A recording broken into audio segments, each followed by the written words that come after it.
মানবিক সৌন্দর্যের জন্য কবিতা আর বিশ্ব শান্তি প্রার্থনা এ নিয়ে পর্যটন নগরী কক্সবাজারের দ্বিতীয়বারের মতো অনুষ্ঠিত হলো বঙ্গবন্ধু আন্তর্জাতিক কবিতা উৎসব।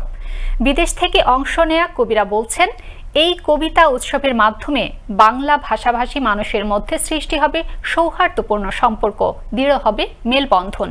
অন্যদিকে আয়োজকরা বলছেন, বঙ্গবন্ধু এবং বাংলার কবিতাকে বিশ্বের বুকে ছড়িয়ে দিতে এই আয়োজন। কক্সবাজার থেকে এস্তে ফারুকের প্রতিবেদনে আরো জানাচ্ছেন মোস্তফা কামাল তোহা। শান্তির বিশ্ব হোক, কবিতার জয় হোক, এই স্লোগানে কক্সবাজারে দুদিনব্যাপী অনুষ্ঠিত হল দ্বিতীয়বারের মতো বঙ্গবন্ধু আন্তর্জাতিক কবিতা উৎসব। উৎসবের প্রথম দিনে কক্সবাজার জেলা পরিষদ চত্বরে এবং দ্বিতীয় দিন উত্তরণ মডেল কলেজ মাঠে এই উৎসব অনুষ্ঠিত হয়। এতে কবিবরণ, উত্তরীয় প্রদান, কবিদের সমুদ্র সম্মাননা প্রদান, বঙ্গবন্ধুর প্রতিকৃতিতে পুষ্পস্তবক অর্পণ, কবিতার বৃক্ষরোপণ, পিঠা উৎসব, কবিতার স্মারক সংগ্রহ, বিশ্ব শান্তির প্রার্থনায় অসীমের ঠিকানায় পত্র পাঠানো, কবি কণ্ঠে কবিতা পাঠ, মনোমুগ্ধকর সাংস্কৃতিক অনুষ্ঠান অনুষ্ঠিত হয়। এতে ভিন্ন ভিন্ন ভাষার বরেণ্য কবিদের অংশগ্রহণ উৎসবে যোগ করে ভিন্ন মাত্রার মুগ্ধতা।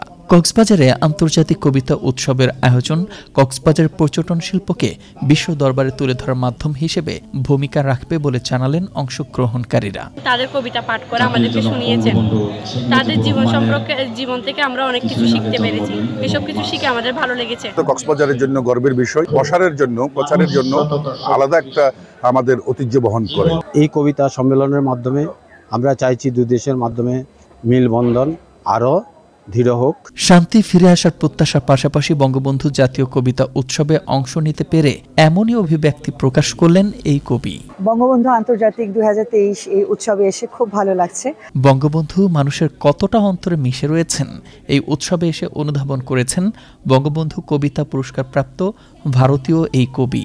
কবি, সাহিত্যিক, শিল্পী থেকে শুরু করে সবাই এসছেন। যে বঙ্গবন্ধু মানুষের কতটা অন্তরে আছে সেটা এই উৎসবে না এলে বোঝা যায় না। বঙ্গবন্ধুর চিন্তা চেতনা এবং আদর্শ নতুন প্রজন্মের মাঝে ছড়িয়ে দিতে এই উৎসবের নাম দেওয়া হয়েছে বঙ্গবন্ধু কবিতা উৎসব। এমনটি জানালেন কবিতা উৎসবের প্রধান উপদেষ্টা। বঙ্গবন্ধুর চিন্তা চেতনা আদর্শকে বাঙালি জাতির জন্য তার যে ভূমিকা, সেই ভূমিকা যাতে আমাদের ছাত্রছাত্রীরা জানতে পারে, তারা যদি সেই ব্যাপারে উদ্বুদ্ধ হয়, সেই উদ্দেশ্যেই কবিতার অনুষ্ঠানটা এখানে আনা হয়েছে। বিশ্ব শান্তির প্রত্যাশা এবং মানবিক বাংলাদেশ বিনির্মাণে এই কবিতা উৎসবের আয়োজন বলে জানালেন এই কবি। আমরা একটি মানবিক সৌন্দর্যের বাংলাদেশ বিনির্মাণ করতে চাই, বঙ্গবন্ধুর সোনার বাংলা করতে চাই এবং শেখ হাসিনার যে স্মার্ট বাংলাদেশ করার যে পরিকল্পনা, সেখানে আমরা আমাদের জাতির পিতাকে সামনে রেখে আমরা এগিয়ে যেতে চাই। কবিরা জাতিরাষ্ট্র বাংলাদেশ প্রতিষ্ঠায় শুধু ভূমিকাই রাখেনি, বরং আগামীর স্মার্ট বাংলাদেশ প্রতিষ্ঠায়ও গুরুত্বপূর্ণ ভূমিকা রাখবে বলে মনে করেন সচেতন মহল ও কবি প্রেমীরা।